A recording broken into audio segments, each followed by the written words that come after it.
And the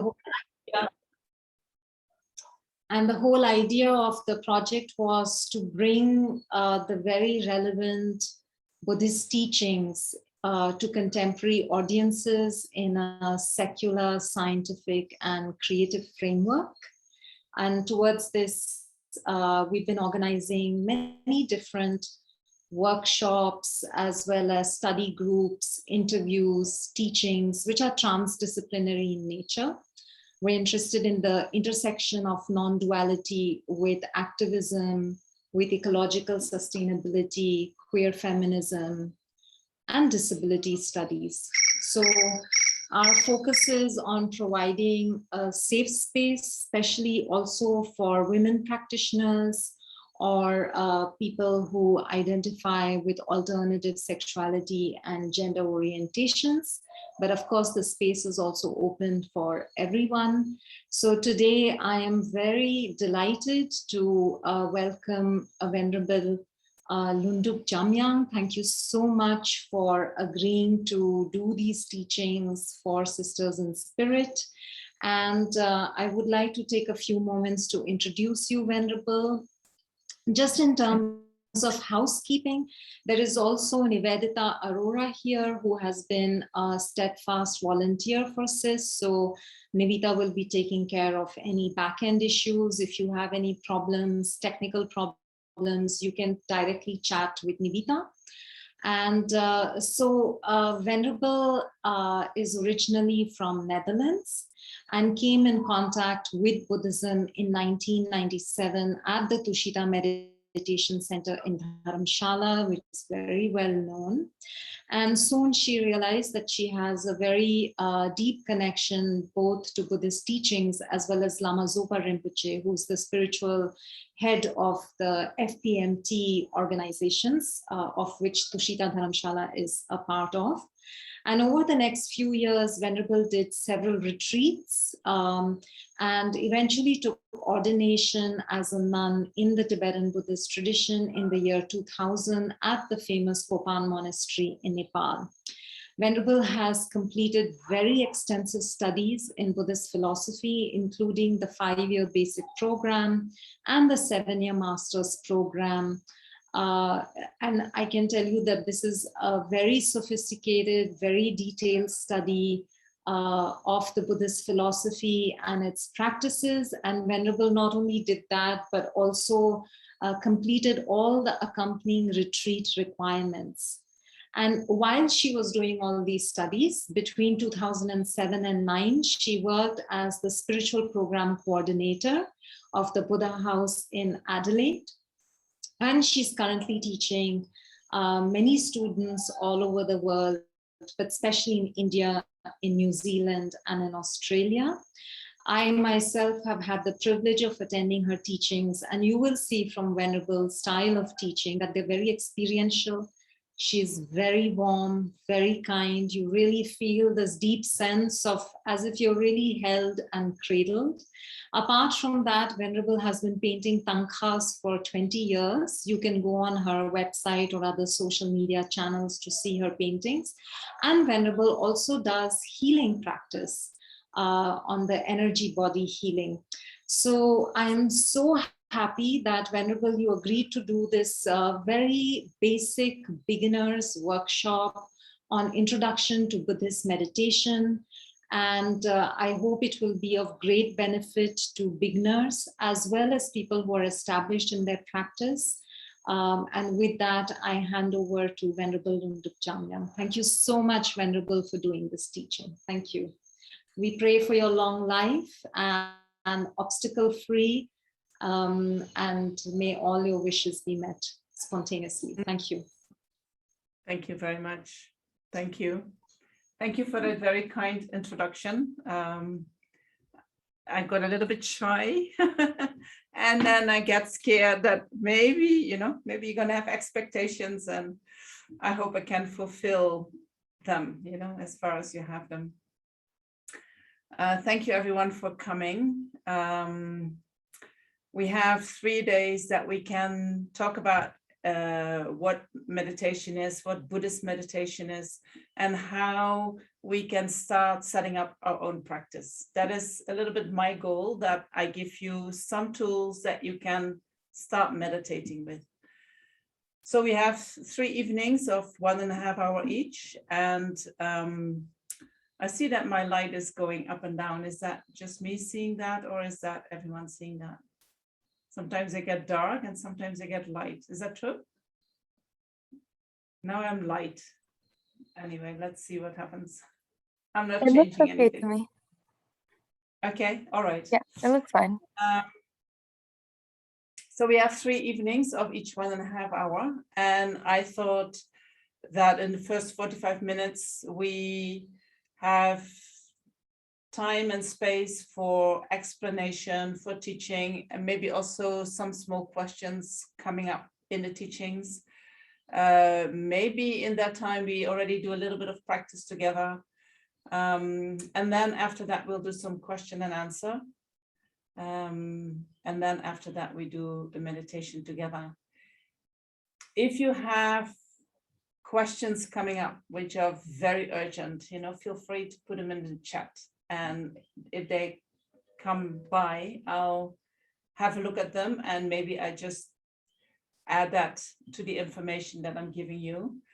If I do not do that, then at the end there will be time for question and answer, and then maybe you type the question again, maybe you repeat it, so that, because otherwise it might have been lost for me to see. If anything is not clear what I'm saying, you can also put it in the chat, because sometimes I might use words that you do not know, or maybe I say something in a manner that you don't understand what I'm talking about, or please then put it in the chat, because it is important for you that you can follow the material, that you don't get lost because I'm using words that you don't know. Okay. And then, I don't know, I think we can start. So what I would like to do today is give you that we go a little bit into why is it that we want to meditate? What are we trying to achieve? Is that realistic? And then how can we start meditating? So we're going to look into the posture, and we do that in a practical manner. So we go through all the different aspects of the body, and we can do that together. And then I will talk a little bit about why we meditate, what we want to achieve, and what kind of meditations that we have. Okay, and depending on the time, I can go a little bit deeper or not. So we'll see how it goes. Okay, everyone good? So my first question, and you can put that in the chat if you like, is why do we want to learn to meditate? What is it that we think, maybe I should start meditating? And that can be for everybody else, everybody in a different. So what is your reason that you are here? Why is it that you want to learn to meditate? And you can say, well, this and this and this is going on in my life or in my mind, or I feel that I want to learn this, or so to calm the monkey mind. And what's the monkey mind? Many people talk about that, isn't it? It's this jumping mind that we cannot control, that seems to have its own will, going back and forth. If we try to concentrate it in the present, it is already somewhere else, and then we have to bring it back. Somebody says, by meditating, I hope to reduce my anxiety. And somebody else is also talking about anxiety in situations where you imagine stuff that might not exist, but anxiety is there, right? Anxiety is in the mind, and it is a very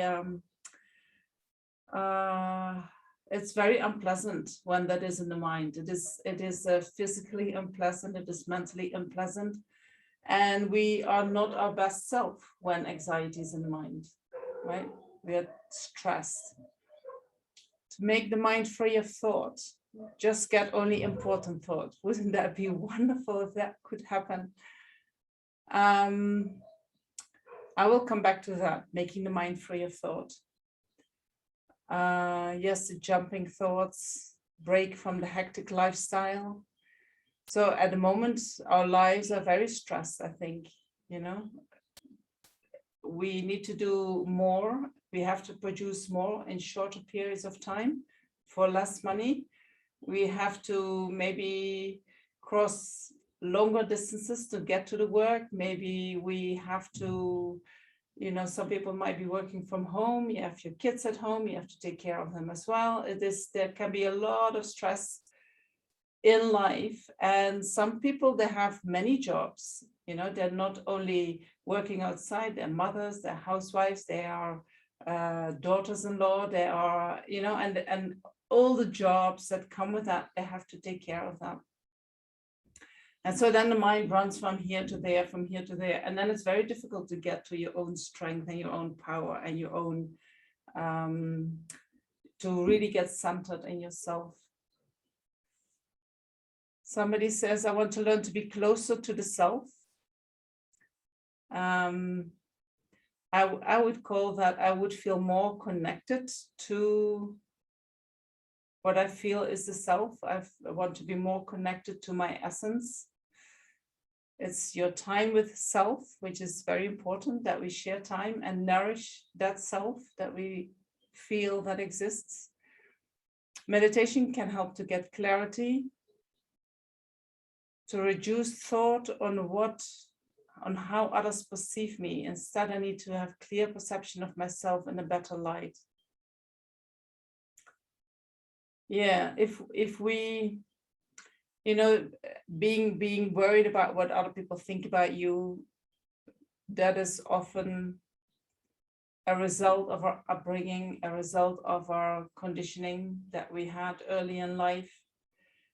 And it's very annoying because your mind is all the time thinking, oh, what would they think about me? Or how do I have to act that they think in a positive way about me?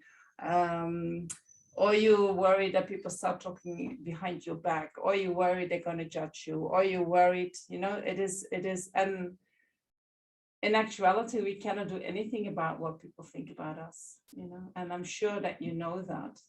But then how do I stop worrying about that? And that is definitely something that you can achieve by meditating, by more connecting with yourself, by more connecting with your own body, with your own mind, with your own thoughts. And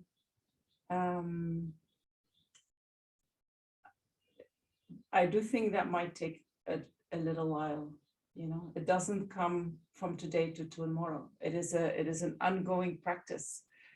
But my experience is that slowly you start seeing improvement. You see that you are less worried. You see that you are less often worried. You see that when you worry, you're not as worried as before. So in that way, you can see improvement. But to totally change that you're not worried at all, that takes a lot of practice, you know, because the deep programming that is underneath your worry takes a lot of habituation into another programming in order to not have that fear arising anymore.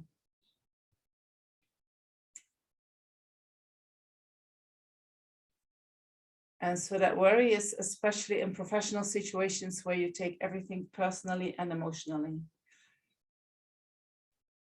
And so taking things personally and emotionally, that shows already that that conditioning is not that it is a deep conditioning, right? That probably started in early childhood and maybe even in past lives. And you take that with you when you go into your professional life. And what I understand from the way you say it is that you know that this is not professional and this is not what I should be doing, but I don't know how not to do it. Right? So then slowly with meditation, you can, and also with study and also with self-development, personal development, you can slowly change that and improve that. So Anil says to learn to be a better human being by controlling my emotions, positive, negative. If we can take care of ourselves, we can take of others around us. That's really true. So meditation is really is a kind of self-care, right? That we say, some people call it is emotional hygiene. You know, just like we brush our teeth in the morning and we have a shower and we wash regularly our hands, and you know, in the same way we can clean our mind so that we are not just reacting from our disturbing emotions and put that out to whoever is in front of us, but that we make sure that we clean that up, that we bring our mind to a place where the mind is more stable, the mind is less emotional and less reactive, more controlled. And when we get to that place in ourselves, then also more positive emotions can be developed. And so then we are a more stable human being, and that will be good for us, and that will be good for everyone around us. To understand emotional patterns and from where they're emerging, yes.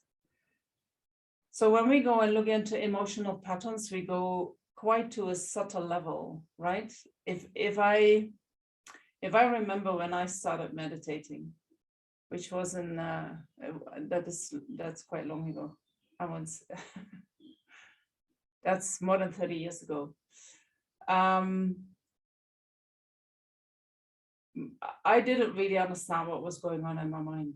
I just knew that my mind was a mess, and I had no idea what I was seeing, and I had no idea how to control my mind, and I had no idea where things were coming from, and I had no clue, you know. And then you start meditating, and then at a certain point you think like, oh, I get this, you know? And then something happens in your life and you feel like you're back to the beginning and you start all over again. But then slowly you get somehow the most disturbing emotions, the most coarse emotions, they start to seem to become less frequent in your mind. And when they are there, they're not as disturbing and you do not identify so much with it.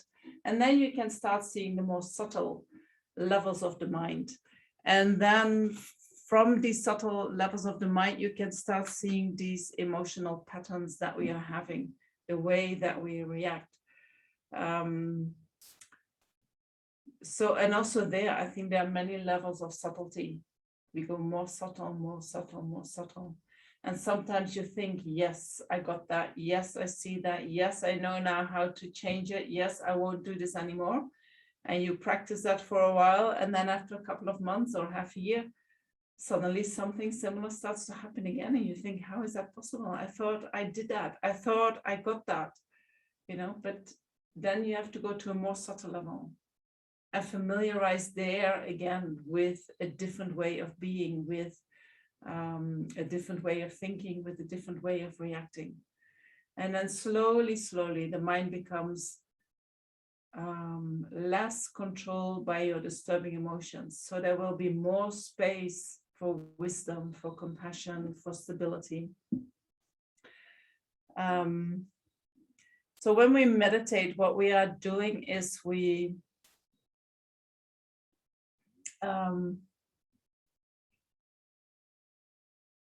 start to learn what we are, who we are, what our mind is, how our mind functions. We start to learn that a lot of things that are happening, they are happening in our mind, but not necessarily in the outside world. Or we start to learn that a lot of what we experience, actually everything that we experience, only happens in our own mind. And whatever happens outside us can be a trigger for whatever arises in the mind. But what we experience totally happens in our own mind.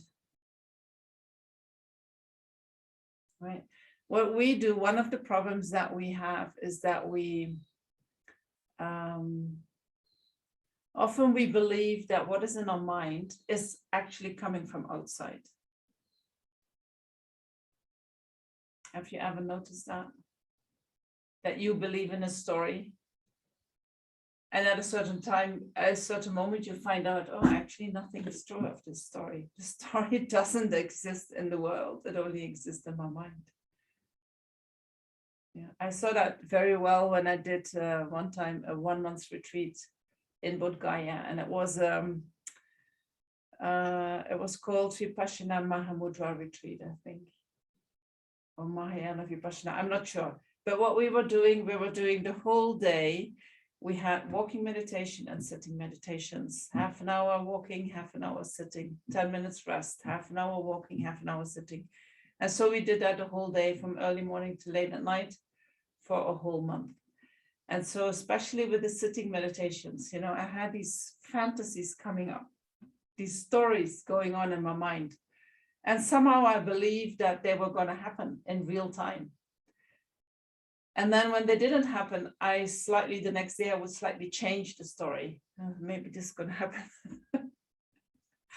And then after a certain point, after a certain, I don't know, 1 week, 2 weeks, I thought nothing of what I perceive in my mind is actually happening outside, nothing. And you can see that especially when you just sit the whole day, you know, you have no distraction around you. There is always the same environment, always the same food, always the same. Then there is a condition that the mind keeps going on, but it has nothing to do with what is outside. And you can see that at a certain point really clear, you know. And for me, that was quite a shock, like, oh my gosh, I'm having all these thoughts and these ideas, and I actually believe that they are somewhere existing in the world. Well, nothing of that, nothing was there. So then you can see that, you know, we have these thoughts arising, we have emotions arising, and we project that onto reality. And now we somehow believe that they are the same thing. And so when we mix them, often, especially when we get emotional, you know, we're not sure what is coming from our own mind and what is coming from outside, because it seems so real that this person said something that you didn't like. And if that person hadn't said that, then this and this and this wouldn't have happened. And it seems so real, and you feel so justified to react in the way that you're doing. When we are very attached, it seems so real what our attachment is telling us, right? For instance, when we fall in love, you know, we suddenly see someone as extremely attractive, having so many good qualities. Like, wow, that's the perfect woman or the perfect man for me, you know? And so in our mind, that person becomes, you know, I don't know, wonderful, perfect in all ways. Right? And so you believe that what you feel, what you see is actually there. And often when you are attached or when you fall in love, what you believe is that these qualities that you see are actually really present in that person. Maybe that person hasn't discovered yet that they have the qualities, but due to you seeing them, you feel that you can help and invite these qualities and, you know, help the person to develop these qualities. And oh, wow, if these qualities are really coming out, it's really the perfect partner for you. But in actuality, that person might not have any connection with what you are seeing. You know, that person, you have all these expectations and the person cannot deliver to these expectations. And so normally we start to notice that once the hormones start to drop after 6 months, 8 months, after we have fallen in love. And then suddenly we start to see, oh, these qualities are maybe not there, or why is he or she not acting in accordance with what I believe he or she should be doing? And then maybe we get angry and we start pushing and pulling, and then if the attachment is really strong, often the relationship breaks. If there is a lot of love and not so much attachment, then you can say, oh, you know, these qualities are not there in the way that I thought they were there, but still a very nice person, and I love the person anyway, right? Then you have a good basis to be together. So that was a little diversion that I did. Sorry for that. So what I want to do today is I want to start talking with what kind of posture is suitable for the meditation, is helpful for the meditation. And we'll talk a little bit about the purpose of meditation, and then I will mention the types of meditation that we have. So when we meditate, we work with our mind, right? In Buddhism, we say a person has a body and has a mind. The body is made out of matter, you know, it's physical. And the mind is made out of consciousness, which is not physical. Consciousness cannot become matter, and matter cannot become consciousness. So these are two different substances. And at the time of conception, they meet, and then they become a person. And according to Buddhism, the mind is the one who determines what kind of body that we have and how the body functions.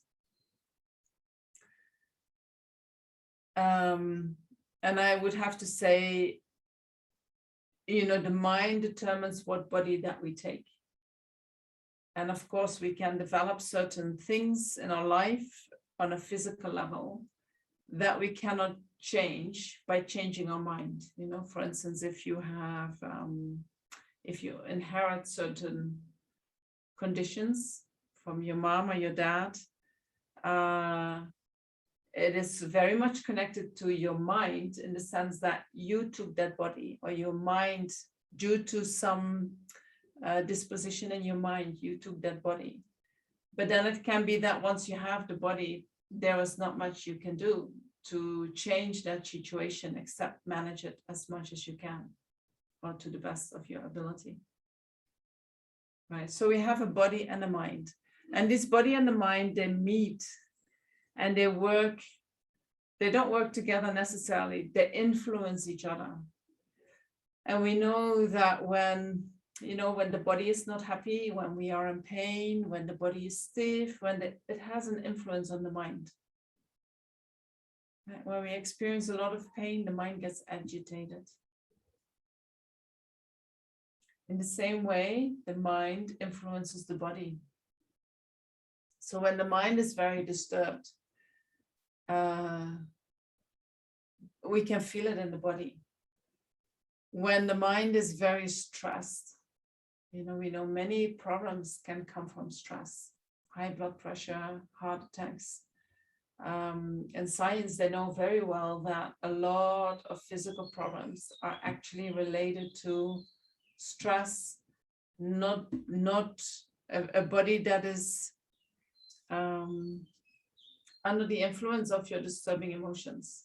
You know, if you have strong attachment, the body will react. If you have strong aversion, the body will react. Right? Do you know that? Have you observed that? And so I think where we can influence the relationship between the body and the mind, so that when we start feeling better, it actually also has a positive effect on the mind. Or when we start meditating and that goes better and better, it will have an influence on the body.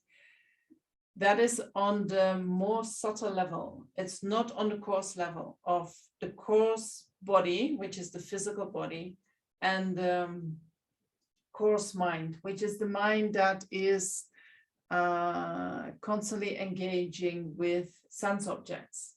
So the consciousness that is taking care of everything that we are seeing and hearing and smelling and tasting, and that consciousness is not the consciousness that we are meditating with, and that can help to take care of the problems in our body or the reactions in our body.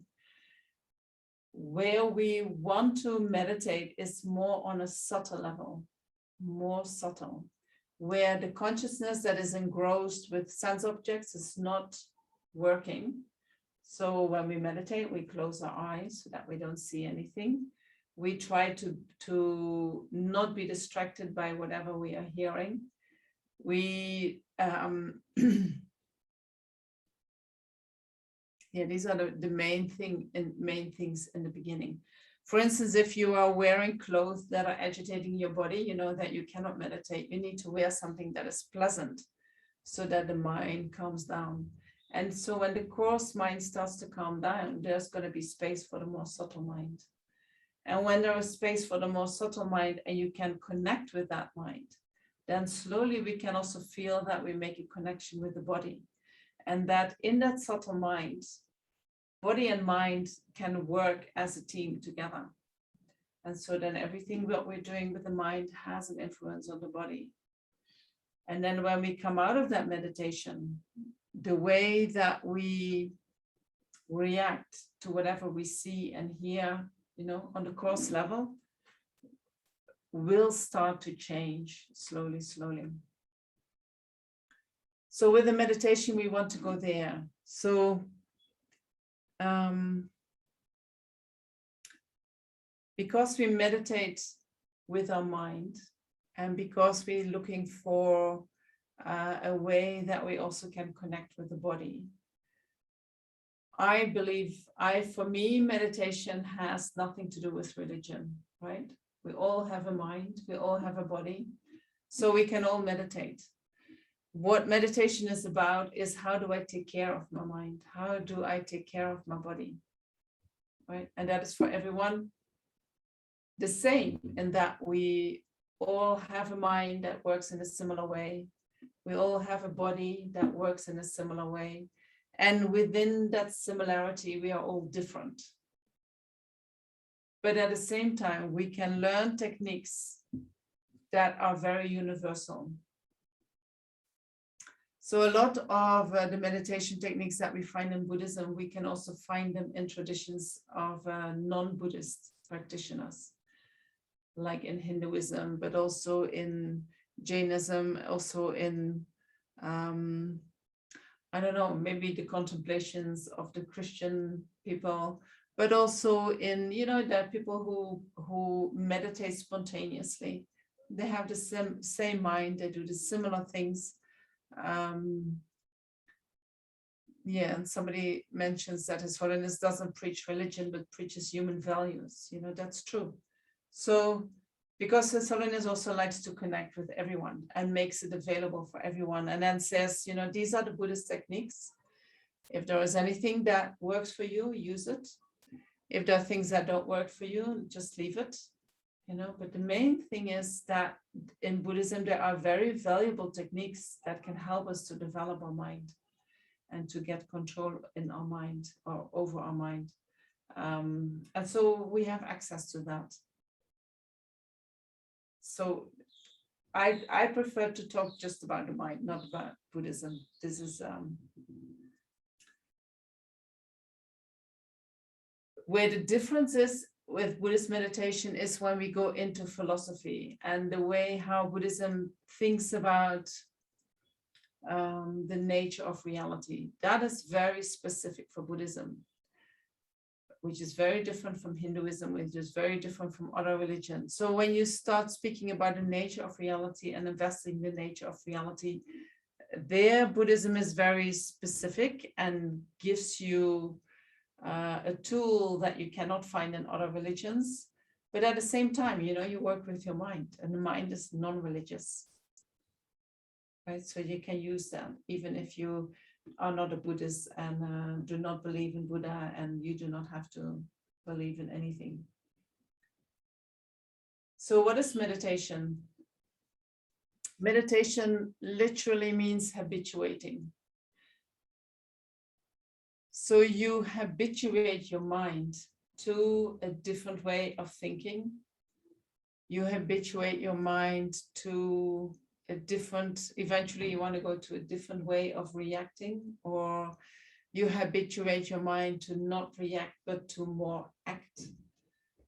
Or you habituate your mind in not identifying so strongly with your own reactions, not so strong identifying with your own thoughts. You know, we can be very attached to our thoughts, to our beliefs, to our principles. Whatever arises in the mind can appear as, or that is what I really am. You know, and according to Buddhism, whatever arises in the mind, none of that is who you are. None of that. So the more we can let go of that identification and habituate to not identifying, the more peaceful the mind can become. So that is a very, you know, habituating with new things. The mind, the definition of the mind in Buddhism is that which is clear and knowing. Clear meaning it is like space, and knowing meaning that it is aware, that there is a knowing present when you experience. So because the mind is clear and knowing, it has no characteristics of its own. So whatever arises in the mind, you know, whatever you believe, oh, but that is really who I am. You know, I am an angry person. Oh, I am just an attached person. I am jealous. You know, this is part of me and it always has been there and it will never change. But you're not any of that. Because the mind is clear and knowing, you can say that not any aspect of the mind is what you really are. Whatever arises in the mind is just passing. And so the more we can let go of holding on to certain thoughts or certain emotions or certain beliefs as that is what I really am, you know, the more we can let that go, the more control we actually get in our mind. And so Buddhism is, or meditation is a way of familiarizing, habituating to the mind. I feel meditation has a lot to do with unlearning. You know, we learn a lot while we grow up. Oh, you need to do this, you need to do that, you need to hold on to this is very important. But I feel like I need to let go, unlearn, undo, in order to get to who I feel I really am, or what I call my authentic self, you know, where I can act in a controlled but very relaxed manner. I need to undo the stress that I have learned in my life. Right, so habituating the mind, that is meditation. So when we start meditating, it is very good to first take care of our environment and think, you know, to make a place which is suitable for meditation. And if we start with meditating, it is good to have a place where it is quiet, where there are not constantly sounds that pull you away, because that is very, very difficult for a beginner, even if you are meditating for a long time. As soon as the dogs start barking, or you have some other sounds in your neighborhood, it's very, very difficult to focus on your object of meditation. Then there are several advices given of how to set up your meditation space. And one is to make sure it is clean. It is a relaxing space. It is a space where you feel very comfortable. Make sure that it is warm enough, but not too warm. Make sure that it is not too cold. Make sure that the clothes that you are wearing are loose, that they are not constricting, that they feel pleasant on your skin. What else can I say? I think to start meditation, maybe that is enough. If you have these conditions, if you can find that somewhere in your house, that is really, really helpful. Okay.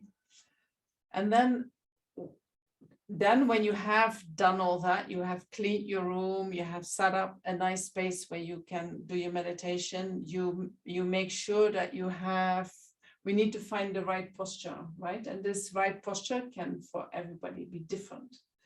And so what I'm going to do today is I'm going to go with you through the posture, and then you can see what works for you, right?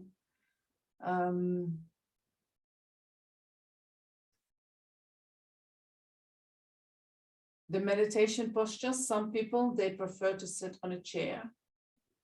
That is perfectly fine. You know, if you're getting older, your hips are getting more stiff, and you feel like, oh no, I can't do that. I can't go down so deep and sit on a cushion, or it's very uncomfortable. The main thing is that you have not too many, you know, pains and aches coming from your body that you feel like, oh, this is unpleasant, this is unpleasant. You need to sit in a way that you feel like, oh yeah, I can sit like this for 10, 15 minutes, no problem. You know, so it needs to be a relaxed posture. So if that is sitting in a chair, perfectly fine.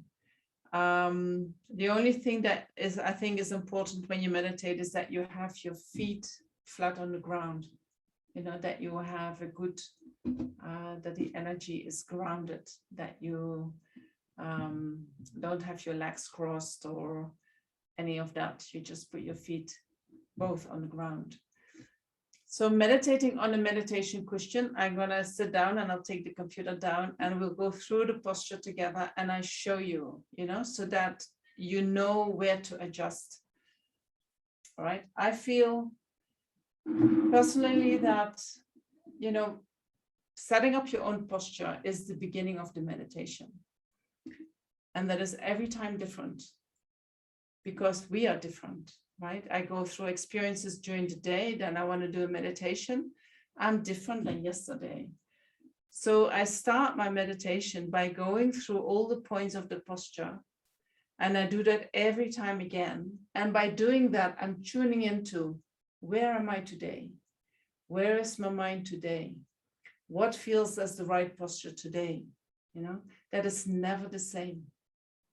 And so when you start tuning into what works for me today, what happens with the mind? The mind comes to the body, right? And when the mind comes to the body, our body is always in the present moment. So we bring the mind to the present moment by going through the meditation posture. And I want to try to teach you that you can find a posture where you can connect with on that more subtle level, because when you can get there, it is so much easier to go to a quiet mind, you know, to let the mind calm down. So what I'm going to do is I'm going to take the computer down to the floor, and I'm just going to put a cushion on the floor. And I'll first show you how to do the legs. All right, let me see if I'm not gonna.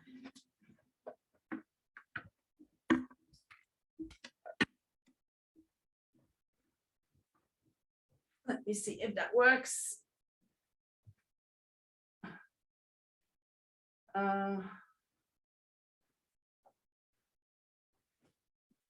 I'm just gonna move it a little bit around. So I'm sorry about that.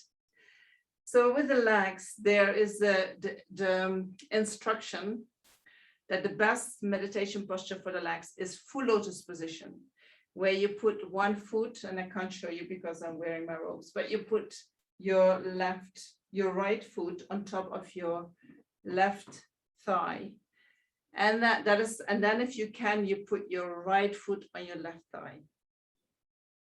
Right, and you put your heel in your groin. You know, that is the best in terms of most suitable to meditation.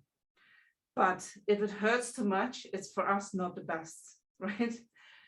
So if you cannot do that, you can do half lotus position, where you only have your right foot on top of your left thigh. and your left foot is maybe under your right knee. You know, that is the second best meditation posture. But if that is too difficult, then you can sit in, how do you call that again? Can't remember. Just a lotus, no, not the lotus position, cross-legged position. You sit cross-legged. And so you can have your feet under your body, or you can have your feet more flat. I'm so sorry that I should have put on some pants or something that you can see it. So I have my right foot in front of my left shin, and I have my left foot against my right thigh, right? So they're flat on the ground. And for me, that is a pleasant position. For some people, they can't put the knees so far down, right? That can be painful. And maybe your knees are up here and you feel like, oh my gosh, this is too difficult. So what you can do is you can put a cushion under your thighs or under your knees so that they are supported. Right, so that and when they feel supported, the tension in the muscles will relax.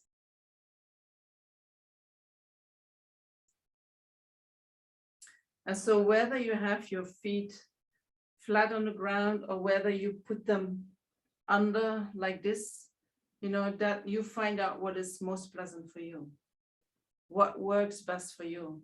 Where do you feel that your body and mind relax?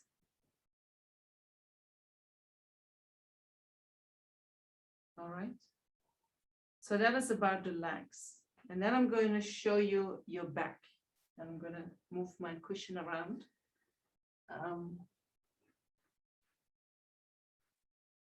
So that you can see me from the side.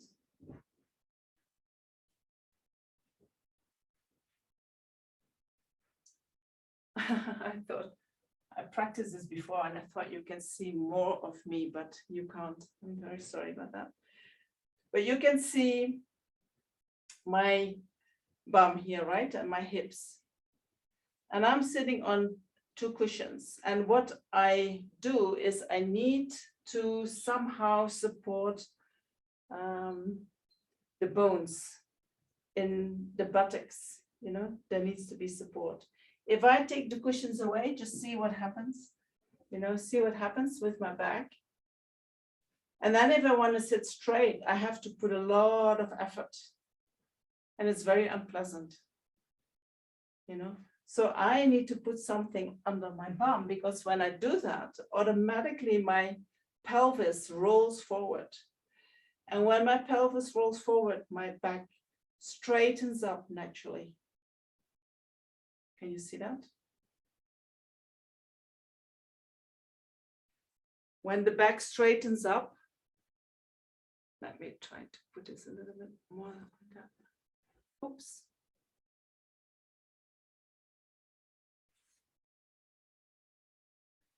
When the back is straight up, the energy can move freely through my back. And that is the main thing in meditation, that the back is straight. If I sit flat on the floor and I have to pull up my body in order to sit straight, what happens is that the muscles in my body get very tense. And when they are very tense, energy cannot move. So what I want to do is I want to put my bones straight up, but I want to relax my muscles, right? So how the posture of your pelvis is extremely important. I feel this is the most important thing. So when I sit down, I try, you know, what happens if I pull my pelvis very much forward? Or what happens if I pull it more backwards? What happens if I find the middle between both? What happens? And I feel deep in my vertebrae, and I start in the spine on lumbar spine down near the sacrum. And then I move my attention up through my whole spine. And I feel each and every vertebrae. And I check whether they are in a position where they are on top of each other without any effort, so that I can relax my muscles. And the more you can find that posture, the more the energy can move freely. And when the energy moves freely, the mind naturally starts to calm down. You know, you don't even have to do anything. Okay, so you play with your pelvis, backwards, forwards. You roll it backwards and forwards. And then you find the middle where your body naturally gets pushed up, where your back naturally straightens. Then you can relax your muscles. Okay, so that's the back. Then I move back. Now we do the hands. So the hands in Buddhism, and I think also in other traditions, but not in all of them, you know, some people, they put them on their knees or they have a certain mudra in their hands. In Buddhism, we put the right hand on top of the left, and then the thumbs are slightly touching each other. And the elbows move a little bit away from the torso so that the air can move freely. And then we try to let it rest. To be honest, it took me a long time to find this a relaxing posture. You know, now I feel like it's very natural and it's very easy. But in the beginning, it felt like difficult. You know, so I would prefer this, or with the hands up. Or if you want to make a mudra, you do that as well, you know. You have to check what works for you. This posture is it is very powerful because, you know, we have in our pelvis area, we have a lot of what we call in Buddhism inner heat. There is a lot of energy there. And so with this is our mudra that somehow invites that energy to start flowing. And so therefore that is the importance of putting the hands like that. But if it is very difficult, you know, then you start with other position. Important to have some air here, you know, to not have the hands close to the body. Like this. Then we go a little bit higher. We go to the neck, to the throat. And so what we need to do is we tuck the chin a little bit in, not too much, a little bit. So that, you know, sometimes you can visualize that you have a hook here on the top of your head, and that the higher beings, they are pulling you up.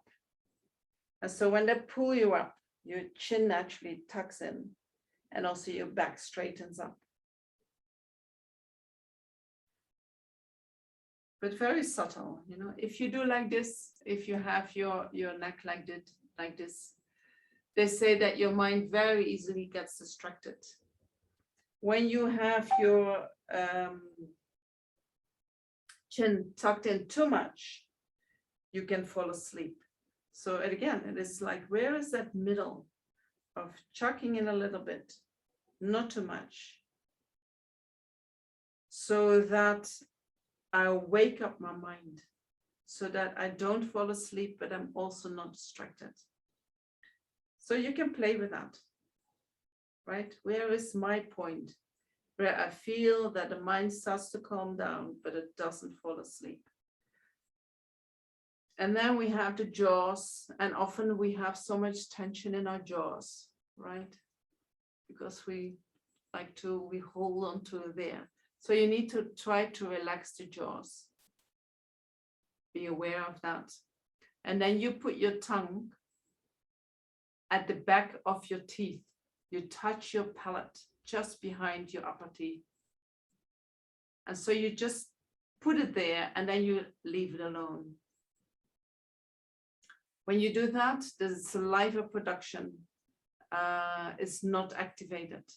So you won't have any problems with swallowing or with, that processes are happening in your mouth that you need to pay attention to. But everything calms down in the mind. And then the last thing that we look at is the eyes, So some people like to close the eyes, some people like to open the eyes.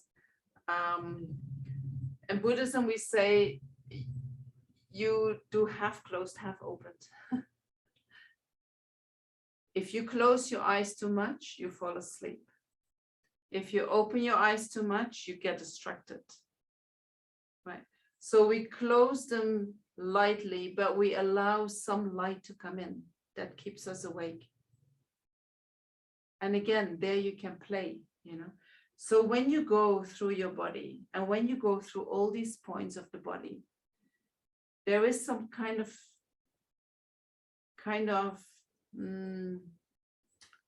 space where we can look what works for me the best today. And that place you need to find, because when you find that, everything starts to happen naturally. Right? So in that way, putting attention into your body and into your body posture is the beginning of your meditation. And I don't mind if that takes you 5 minutes. I don't mind if that takes you 10 minutes. That in itself can be a meditation. And the more you listen to your body, what is happening and what works for your body, your mind comes to the present. And then when you find that posture, what the posture does, it automatically lessens your delusions, your jealousy, your anger, your attachment, even your ignorance, your pride. They naturally start to come down. So even if you have no clue what to do, going through the posture and sitting in that posture will naturally quieten down your mind. And I don't know if you already have noticed that, if you have done this posture with me together, if you have noticed that your mind is quietening down.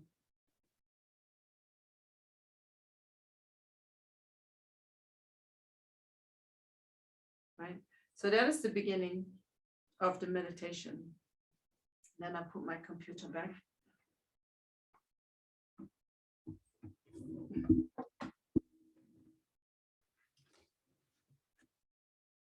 And so then when we meditate, we normally in Buddhism, we start with setting a motivation. Why do I want to do this meditation? If we check our mind and why we are doing what we are doing, most of the time we are doing things because we like them or because we think there is going to be a result that we like.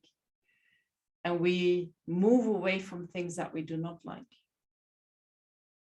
Right? If we meditate with that attitude, the meditation, according to Buddhism, only becomes a cause for more of the suffering that you already have. It will never get you beyond your suffering. So in order to set a motivation that is going to help us to get beyond suffering, in Buddhism, we set a motivation where we say, I say it like this, I want to become the best version of myself. I want to develop all my qualities of wisdom and compassion so that I feel good, I feel happy, but the reason why I do that even more is so that everyone around me, everyone that I'm in contact with,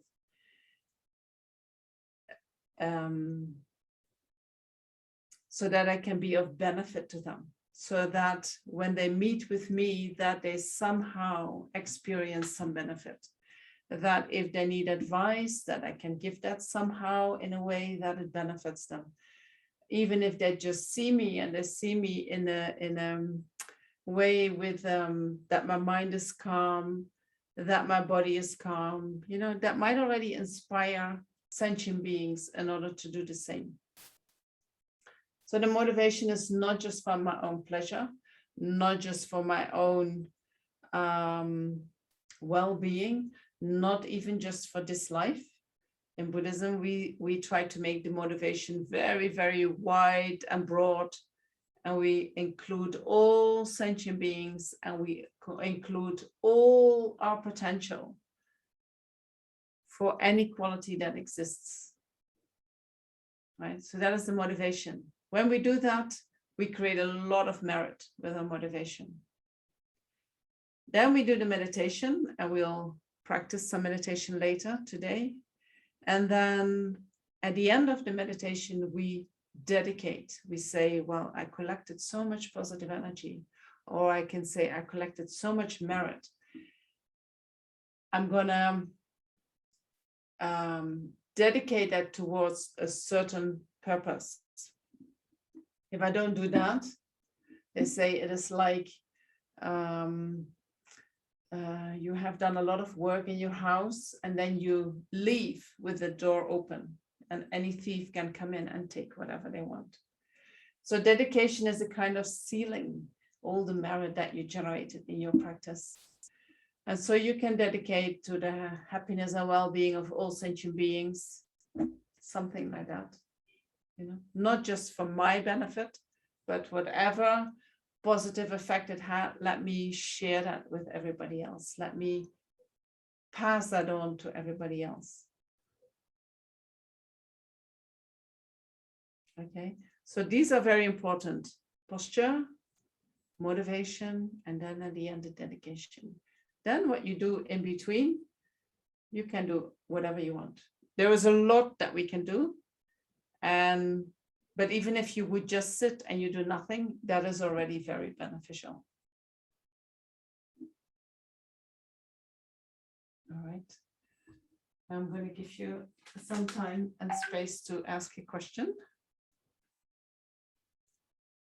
if you have questions. Yeah, Venerable, there was a question in the chat about the posture. If you keep your eyes half closed, what about your gaze? What about your gaze? Yes, so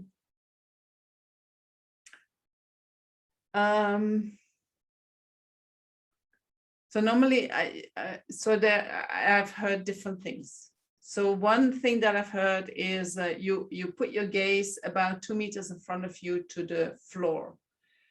If you sit on the chair, I will do it a little bit further. So you have your gaze downwards, but you're not actually focusing on the floor. You are focusing on the space in between the floor and your eyes. The middle of that, you focus on the space.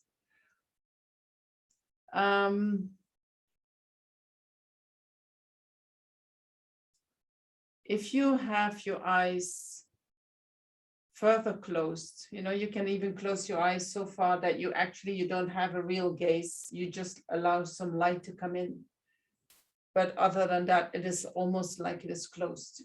If you have your eyes more open, then I would focus to the space in front, to something that doesn't move, something that doesn't distract, something that doesn't make you like, oh, what's that, and start to analyze what you see in front of you.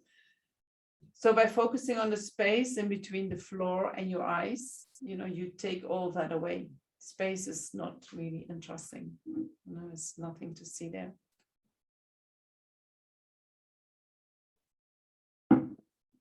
The main thing is of the eyes.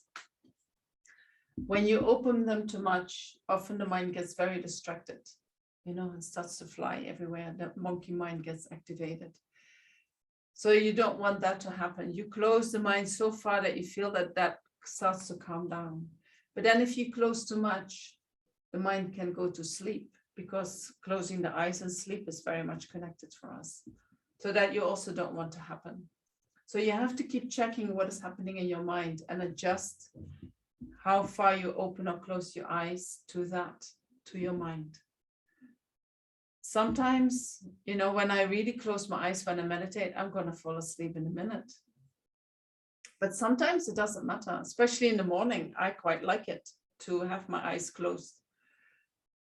It doesn't make me more asleep. It actually helps me to wake up and somehow see more clearly what is happening in my mind. Right? But if I do that at night, I will sleep in a minute.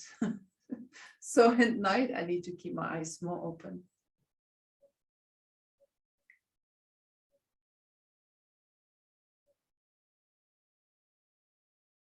All right, any more questions?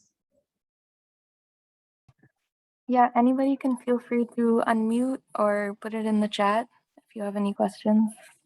Feel free to just unmute yourself and ask.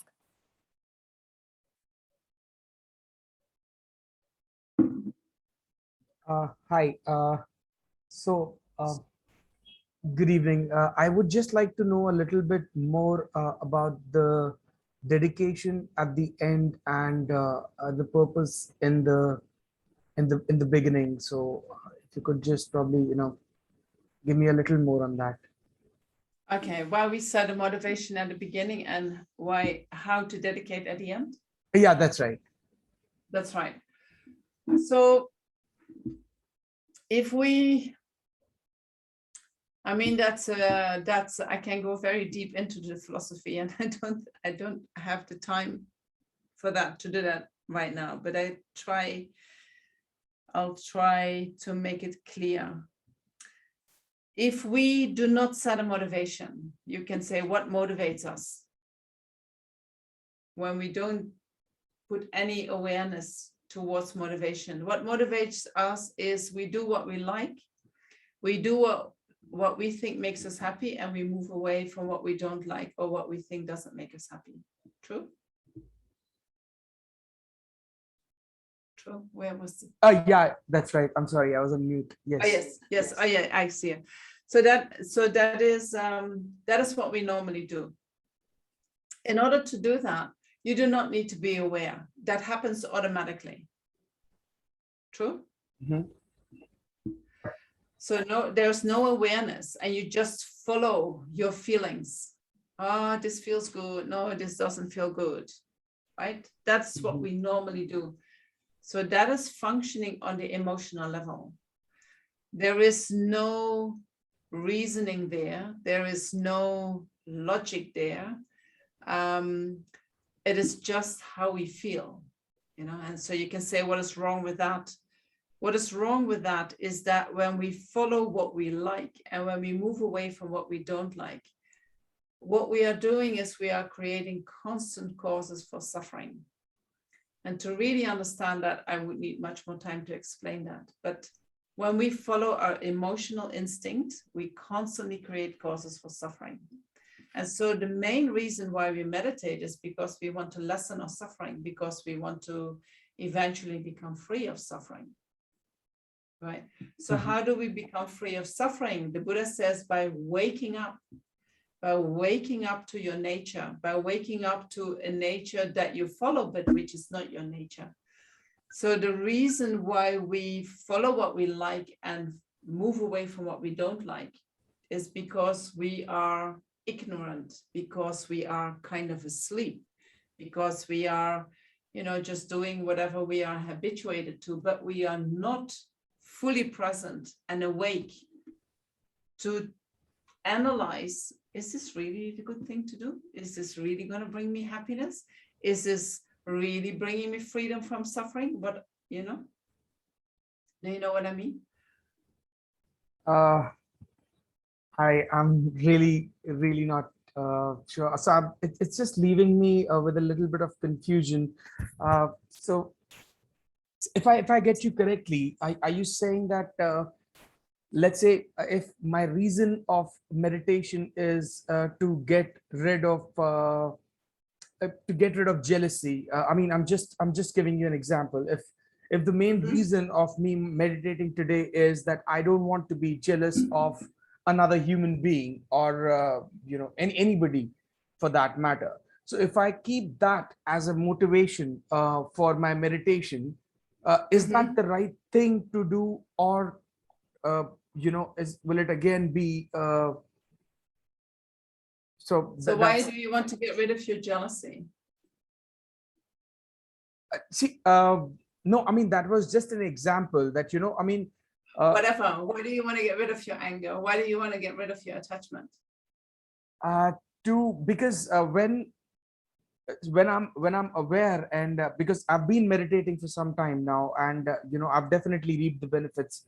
Uh, but when even after meditating for so long, I still sometimes get caught up into uh, because I am again going back into the world, and I'm working and I'm making a living and I'm interacting with so many people. So it just so happens that sometimes without even knowing, I'll probably get angry, or I'll get jealous, or so that is, and I'm aware that it's happening to me. I can see my emotions going here and there, and I can see that it's making me a little I won't call it unpleasant, but it's starting to bother me that why am I thinking that way? I mean, why is it making me angry, or why is it making me jealous? I mean, I am blessed with more than enough if I actually think about it. So these are some thoughts. Yeah, these are some thoughts which actually are running in my head at that point. So again, that which brings me back to the question that when you said about setting up the motivation. So it was that setting up a motivation like that I don't want to be jealous anymore, or I don't want to be angry anymore. Is that the right thing, or probably a right motivation to set before before we start the meditation? It's not a wrong motivation. It's because what we want to do with meditation is we want to reduce the disturbing emotions, and we want to create more space in the mind. And we want to become better human beings, because we can see, right, when I'm jealous or when I'm angry, I'm not pleasant for myself, but I'm also not pleasant for the other person. My relationship's going to be disturbed. How can I do that differently? So to me, that sounds like you want to wake up. You want to have more insights on what is going on, so that in itself is a very good thing. I think that is a good motivation, but then you can do that really consciously. I want to understand my mind better. I want to wake up to my mind, to the nature of my mind. I want to understand the deeper, the reasons why I get so disturbed, or why jealousy comes up, or why anger comes up. And if the more I understand that, the more I can let that go, the better person I can become. And then also your relationships will improve, but you can spread it out very far. It's not just that relationship with one person, but with many people, and not just in this life, but many lifetimes, right? So every improvement that we make will have a huge effect. And so when you think about that, it becomes bigger than you, right? It is not just about you. There are many meditations. I'll say what I did. When I started meditating, I wanted to change my mind, right? My mind was so disturbed. It was like unbearable to be with a mind like that. I wanted to change my mind. So wanting to change your mind, although it can seem positive, wanting to change your mind, there is also a kind of aggression there of not unconditionally loving yourself for what you are, right? So when wanting that change is fine, but it needs to be based in that unconditional love. When it is not, it becomes an aggression to yourself, right? That is one thing. So you do not want that. Another thing that what I see people do is, I just want to feel good, I just want to chill out. I just want to have a beautiful feeling arising in my mind. That's the only thing that I want. And if I have that, I had a wonderful meditation. According to Buddhism, that's not meditating. That's just going after your feelings. That's not going to bring you into, it has some benefits, it's not that there are no benefits at all, but that's not what the purpose is of Buddhist meditation, or that is not the purpose of meditation in Buddhism. Let me say it like that. It is not just about feeling good, right? Sometimes the meditation is extremely hard because, for instance, if we start to develop concentration meditation where we have to bring the mind back. We have to bring the mind back. We have to bring the mind back, you know, and the mind just jumps and jumps again and jumps again. And especially when we're agitated, we do that meditation and we think, that was a horrible meditation, you know, no pleasure, nothing. But in Buddha, what I feel is that after having done such a meditation, then you will notice the effect. Not in the meditation. Meditation can be hard work. It's like going to the gym and you have to do it again and you have to do it again and you have to do it again. You know, going to the gym itself, it's hard work, right? It's not necessarily pleasant what you're doing there. But then you come home and you have had your shower and you think, wow, I feel fantastic, right? You feel the result of having trained hard. You know, with meditation is similar. The result comes later. So when you just go for the result in the moment, I don't think you achieve that much. You know, you're very limited in what you're achieving. And the danger is that you just follow your attachment and you're actually creating more delusions, you know. You're so attached to that beautiful space that you have achieved in your mind, you know. And then the conditions change and you cannot go back to that space and you're going to be frustrated for many years. I want to go back to that space that I found before, you know, but your conditions have changed. You cannot not go to that space, right? Yeah. So for this, when you set a motivation, then it becomes very clear that it is not just about now. It is not just about feeling good. It is not just about changing who you are. It is not just, you know, you're very clear. This is what I want to, why I'm doing what I'm doing. And it can inspire you to keep doing it every day, even if you're not so successful. Your motivation is good. And I'm going to try again today. Right? And so then with dedication, is that okay for the motivation? Yes, thank you so much. Thank you. And then with the dedication, you know, I mean, I follow a teacher who has very extensive dedications, who can dedicate for a whole hour, you know. He thinks about, you know, you can think about all the sick people, how they're going to be free of sickness due to you meditating, due to my meditation. May everybody who is sick become free from the sickness. Everyone who is hungry, find food. Everyone who is thirsty, find water or delicious drinks. Everyone who is suppressed, may they find freedom from oppression. You know, you can think about whatever suffering there is in the world and you say, I dedicate my merits towards a relief of that suffering and towards happiness, you know, and that in itself creates more merit for you. But I also believe that that has an impact on the whatever you meditate for, whatever you dedicate towards, you know, there will be a positive impact. All right. Okay. Yeah. Thank you so much. So make it as extensive as you want. I Is it also, okay?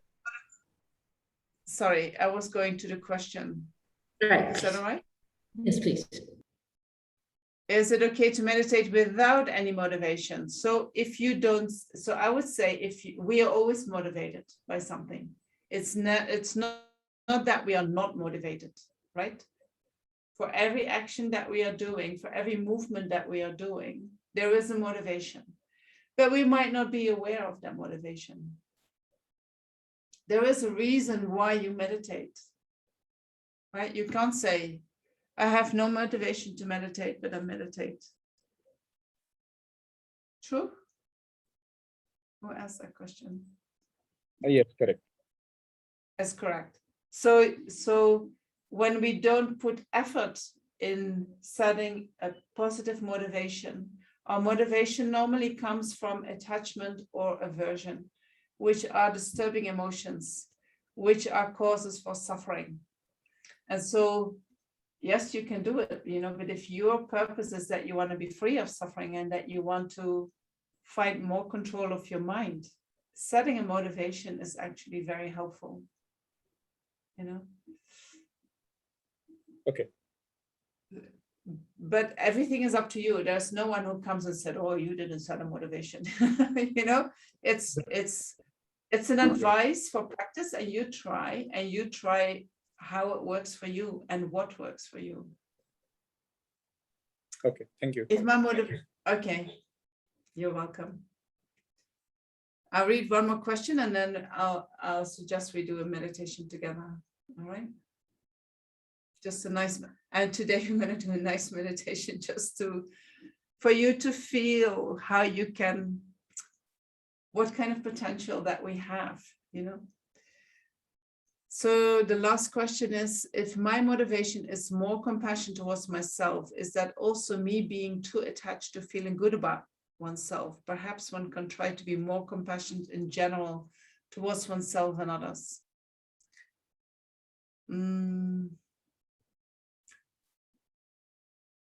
So my personal experience is that when I have more compassion for myself, I automatically have more compassion for others. If I have more compassion towards myself, I'm more gentle with myself, and therefore I'm more gentle with others. So I'm a little bit puzzled why, if you have more compassion for yourself, does it mean that you have no compassion for others or less compassion? Subuhi, Hi, I'm here. Hello.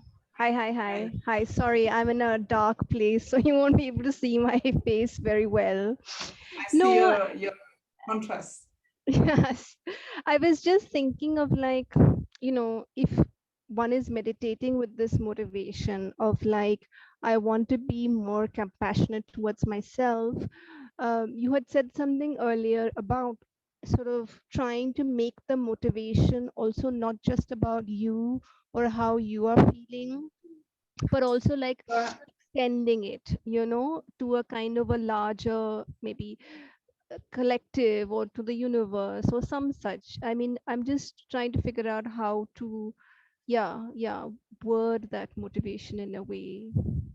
Okay, so if you feel like, well, I'm actually not compassionate towards myself, often the way we treat ourselves, we also treat others. Maybe not everybody else, but if we have a biased attitude towards ourselves, we will have a biased attitude towards sentient beings, right?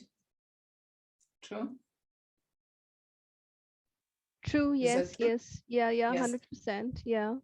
So if I have more compassion towards myself, and if I have a less biased attitude towards myself, then that will naturally flow over towards all sentient beings. True? Yes, true. I'm just trying to understand, like, how it relates to attachment. No. Sorry. So you have to be, not necessarily. So if you feel, I'm quite harsh with myself, I'm quite strict with myself, I need a little bit more nourishment, I need to have more softness, I want to be more kind to myself. What happens to other sentient beings? You will be more kind, more soft, more gentle with other sentient beings as well. So you can say, I want to practice more self-compassion so that then I naturally will be more compassionate with others as well. Right? So whatever you improve in that relationship towards yourself, you will naturally also give that to others. And so you can say, in order to be more loving and compassionate with others, I first need to learn to be more loving and compassionate with myself. And so I'm going to do that so that I will be a better human being also with others, right? That is, I think, is a very good motivation. What I mean with a based on attachment is that I say, I just want to feel good. I just want to feel good in this meditation right now. As soon as we start thinking, oh, this is happening in my mind, and I want to improve that, or I want to make some changes without, having the feeling of, maybe I should say, I want to habituate my mind to another way of self-talk. I want to habituate my mind in viewing things in a different way so that my reactions are not so strong. These are already very good motivations, this has nothing to do with attachment. Attachment is about, I want to feel good, right? Becoming more compassionate also comes with feeling good, but that is a different feeling good than the feeling good that just comes from attachment. You know, attachment is in the moment. Attachment is a fast fix. Attachment is like a band-aid on deeper suffering that is going on, right? Practicing self-compassion is not a band-aid. It's hard work, right? Subui. Yes. No, you're absolutely right. And thank you for that clarification. Okay, so don't think that you are selfish when you practice self-compassion. Okay, thank you so much. All right. So tomorrow, I will talk a little bit more about the mind and what is happening normally in the mind and how we try to address that in the meditation and the different meditation techniques that we have. Right? We have two main meditation techniques, and then we use that in different ways. Yes. Is that okay? So you have your posture, you have your motivation, you have your dedication.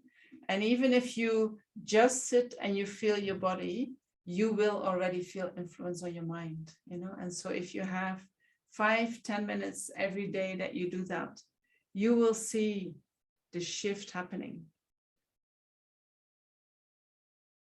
Okay? And then tomorrow I give you more information of what we can do and how we can start focusing the mind. So I thought for tonight, we can do a meditation on the body of light. Buddha says that we all have the potential to become fully awake, to develop our love and compassion to its full extent, to see things as they are, to totally understand the nature of reality. So we can develop our potential for wisdom and compassion to the fullest. And Buddha says, so you all have the potential to become a Buddha. We normally identify with our little self, you know, we are quite limited. We do not see ourselves as unlimited, having unlimited potential. So doing the body of light meditation helps us to connect with that potential, you know, and feel it and get inspired by it. And yeah, so we can do that. And so for the meditation, it is, you can go and sit in your meditation posture, whether that is on the chair or whether that is on the floor. And you go through the body and you check the position of your legs.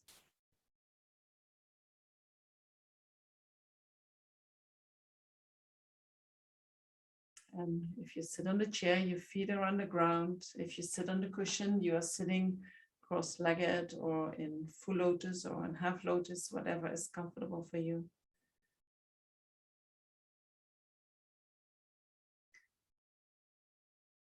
And then your pelvis, you roll with your pelvis a little bit forwards and backwards until you find that middle point where it seems that there is this force from the lowest part of your spine, and it starts pushing you up, pushing all your vertebrae naturally up. And so when you find that spot, you stay there and then you relax all your muscles from your back. You let go of your shoulders. Relax your shoulders. And then you put your right hand on top of your left with the elbows slightly moving away from your body.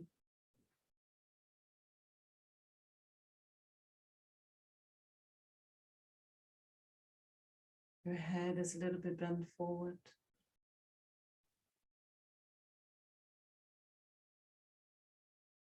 Your jaws are relaxed.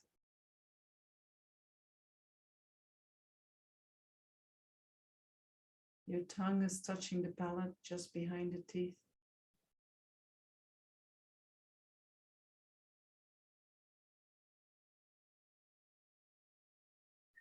And your eyes are half closed, half opened. Sometimes it is helpful to close them and then you open them a tiny little bit, allowing some light to come in.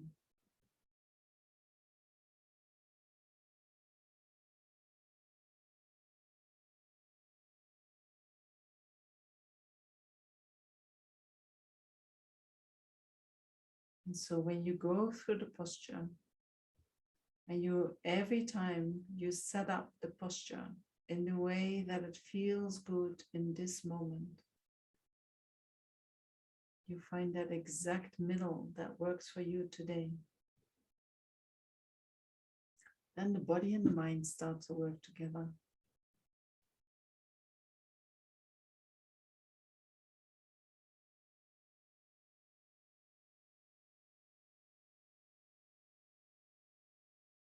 So once you have found that posture, you can focus your awareness on your breath by observing the rising and falling of your abdomen.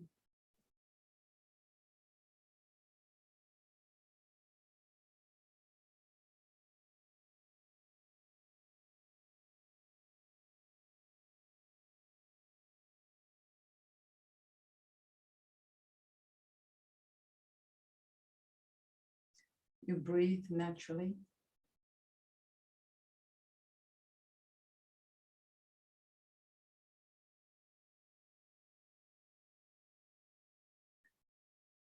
And by letting your mind rest on your breath and having set up that meditation posture,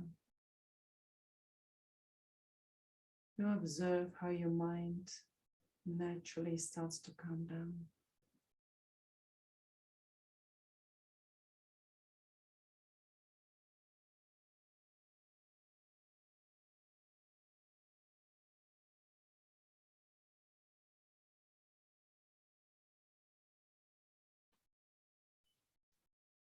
And then visualize in the space above your head a sphere of white light,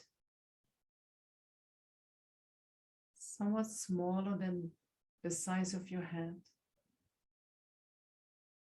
And that sphere of white light is pure, transparent, and formless.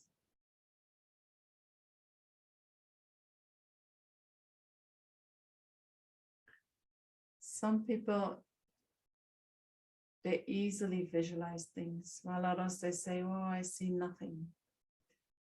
But maybe you can observe the presence of that light. You don't see it, but maybe you have a feeling for it.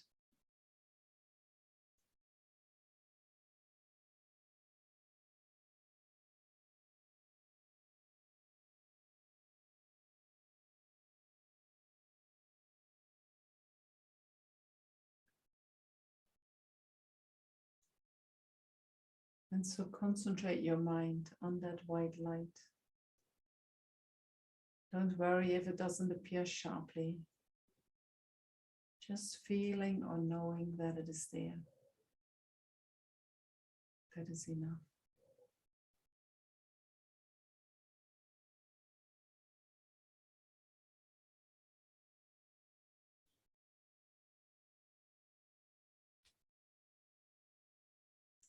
And then contemplate that the sphere of light represents all universal goodness.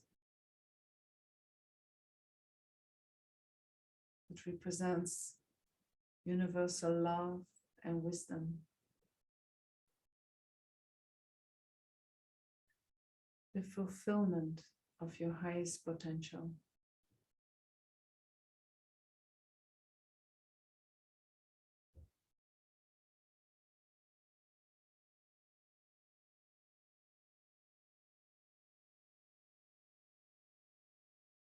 And then visualize that that light decreases in size until it is about 1 inch in diameter. And it descends down through the top of your head to your heart center, in the middle of your chest, at the level of your heart.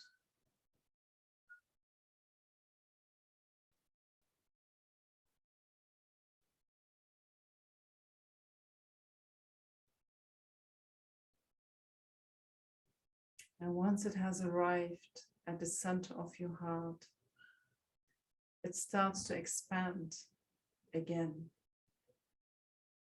slowly spreading to fill your entire body.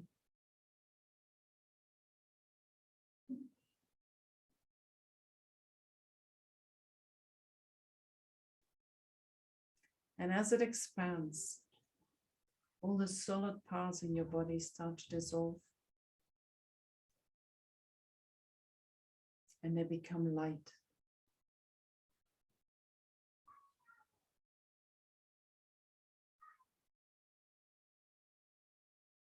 All your organs, your bones, your tissues, your skin,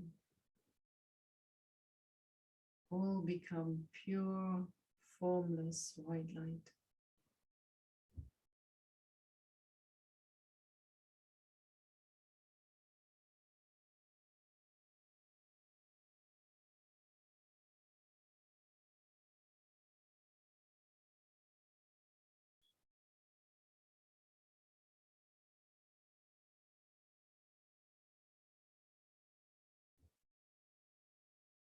And when everything dissolves into light, think that all your problems or your negativities, all your obstacles have completely vanished.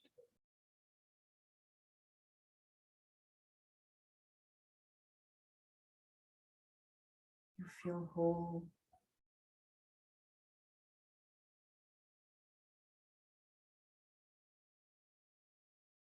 You feel that everything is perfect.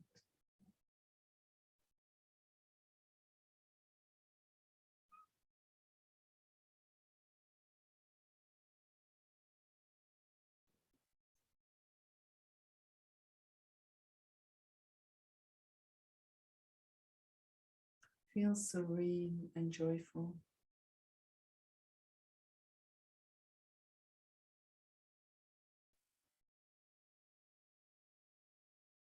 This is your potential. This is what we all are in essence.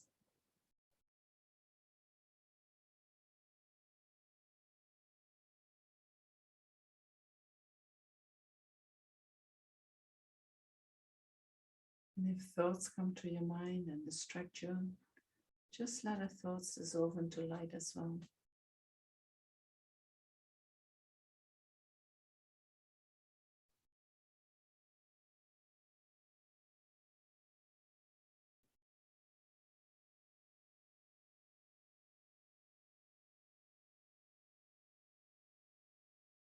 And just enjoy your true essence.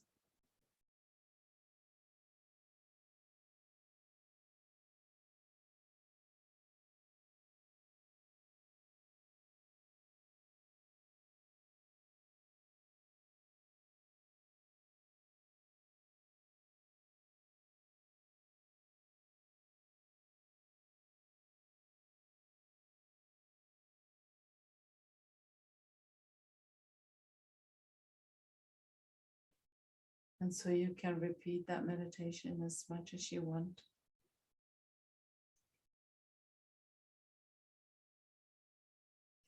But for tonight, we bring our awareness back to the body.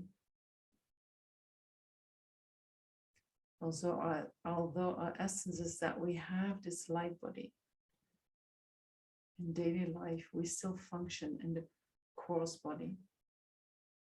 So connect with that. But this time with an awareness of having that light body. that doesn't go away. That can be always there, but we also have the cause body.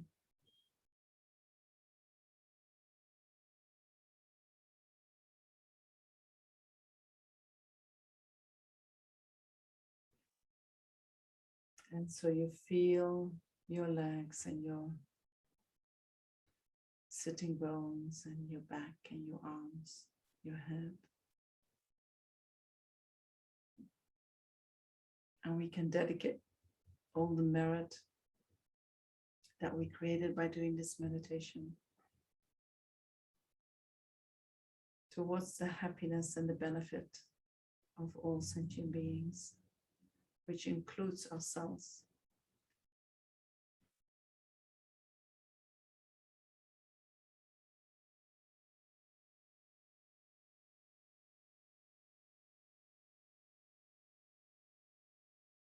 And then when you feel ready, you can open your eyes.